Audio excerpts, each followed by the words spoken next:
caught anybody for 10 years. They didn't catch anybody on 9/11, if you believe the government's official story, and they haven't caught anybody since then, even though they have failure rates around 70%.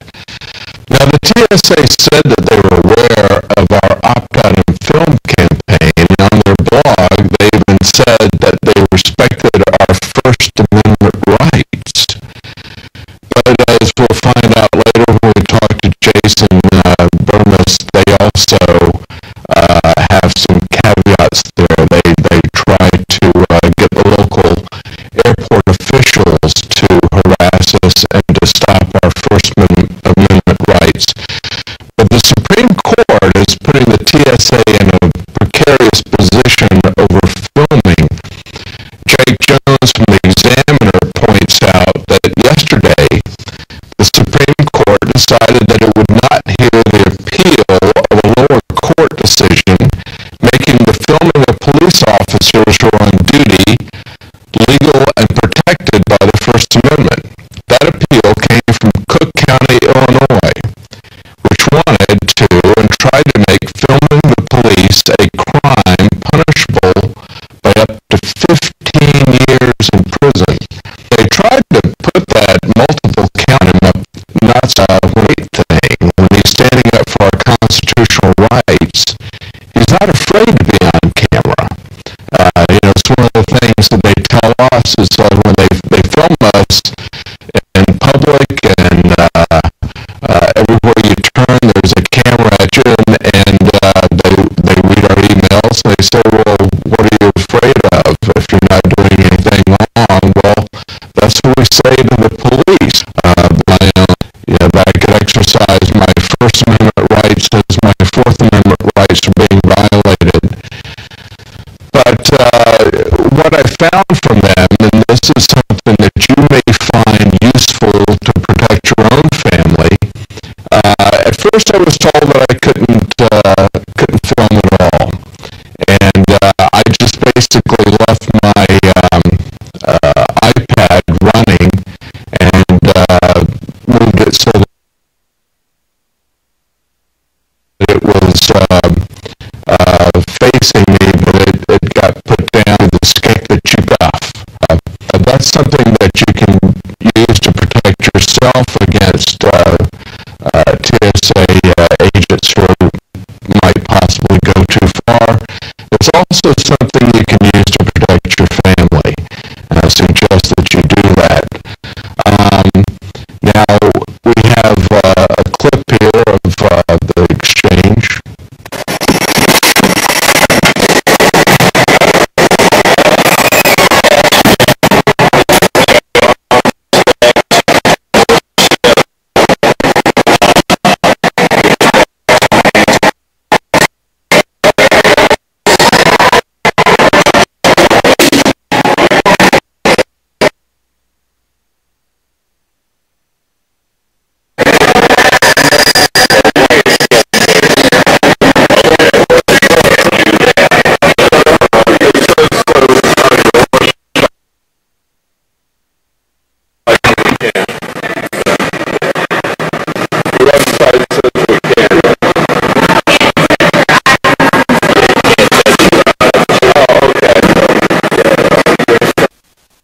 As well as from the person who was the first line manager there.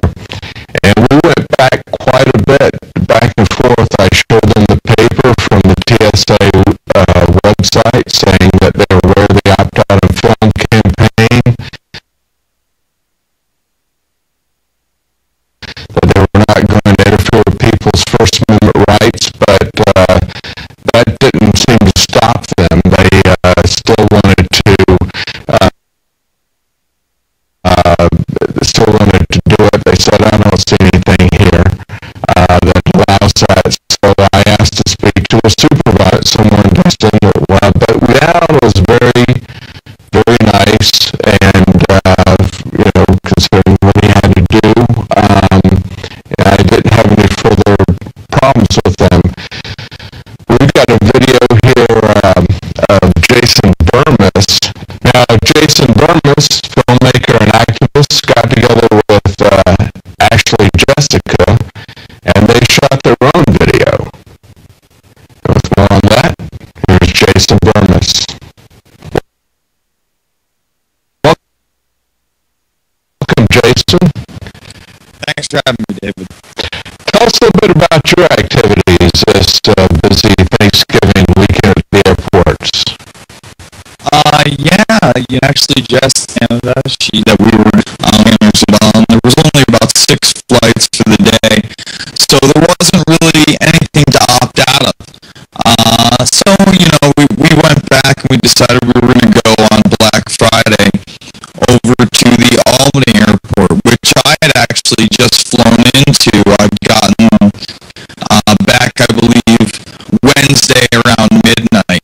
I go through there all the time. And we started handing out flyers constitutionally up on the top by the TSA body scanners, giving people this information.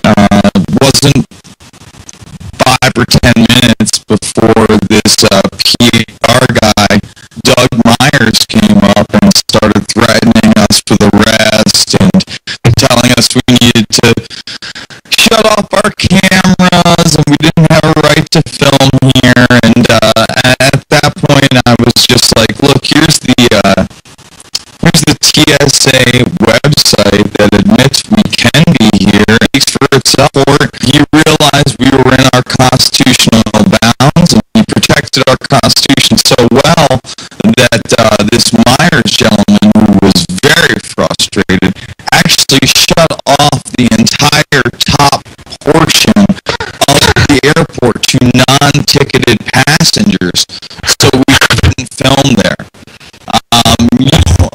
It was pretty wild, but Stan Lennick is really to be commended and has been. In fact, I just got off the phone with the Schenectady Gazette, which is a local paper, doing us, saying I need $1 million insurance policy to be filming there.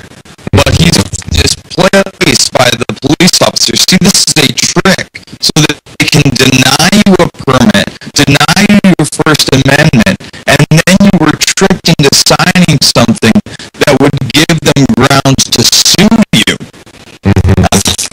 It's absolutely insane. And I saw the video. He was just the police officer was just amazing. I mean, this other guy was just relentless. He would not give up. Carried out, and the PR gentleman is actually a former news anchor and reporter. He was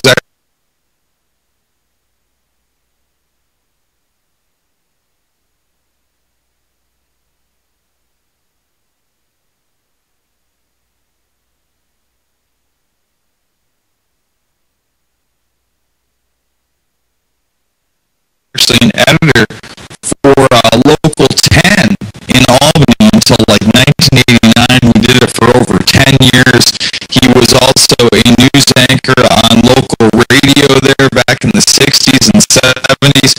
So this person actually has none of it was illegal. Yeah, it was. I also saw him, trying to tell you guys that you were obstructing traffic by handing out flyers to people too. That was, he tried every trick in the book, and the sheriff just shut him down at every juncture. That's Absolutely. And one of the highlights is when he goes over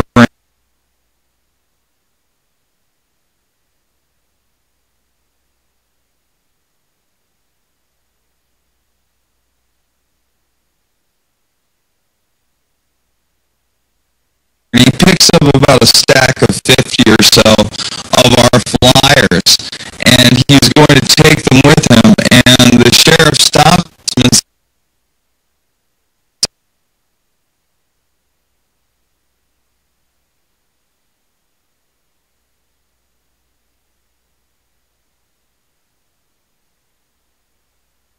says, look, you can have one to look at, but you need to leave the rest there.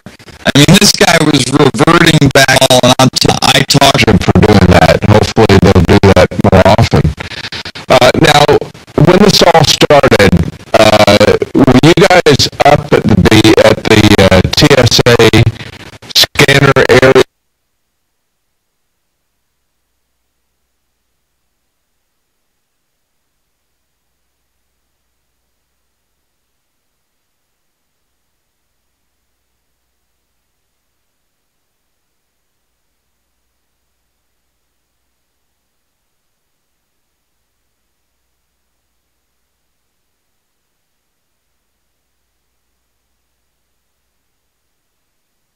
To start with, you think this guy was called by the TSA to come and harass you guys? Is that how that started, or did he just... That's absolutely how it started. We were up at the upper level of, I think it's in the first couple minutes of it we went to. In light of the fact that they're not even able to intercept tests, find people that they're actually putting through smuggling stuff.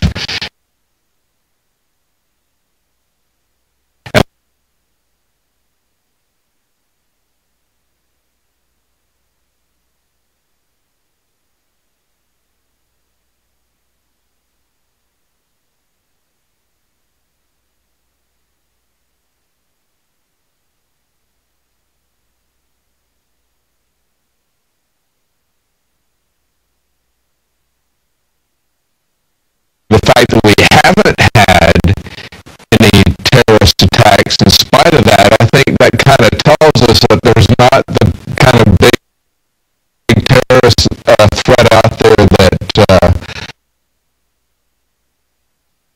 they're trying to scare everybody into believing. Even if 50,000 views in just 24 hours, people are from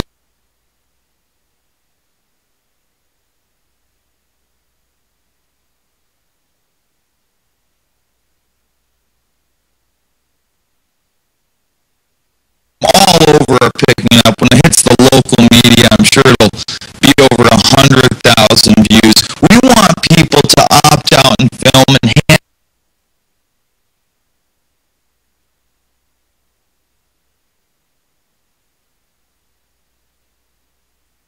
hand these flyers out every single weekend. People are always complaining that InfoWars doesn't do enough, Alex Jones doesn't do enough, Jason Berman, without any salute to take, watching this, knows they can take a couple hours out of their weekend and do the same exact thing we've done. Be polite, kill them with kindness, get the information out there, and maybe we can pull these body scanners back.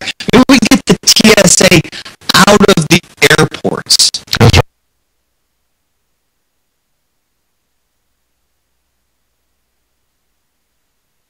right. Yeah. If everybody would take action, if everybody would do just a little bit of activism and post this stuff up. But when I was flying, I took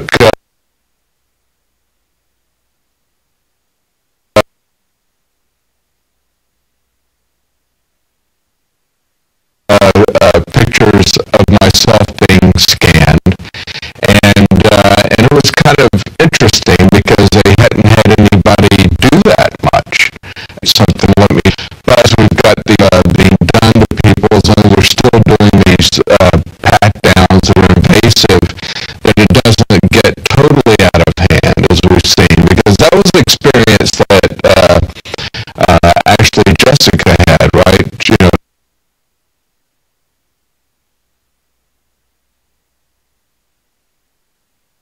She had a situation where they were really on her hard and in a bad way, and when her brother started filming, everything changed.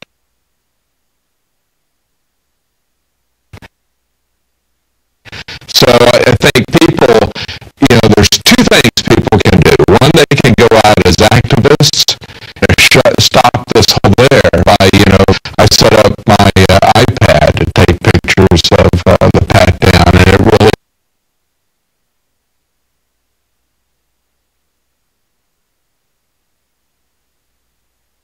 change things. I mean, they were very polite once I got past the resistance to filming it. That's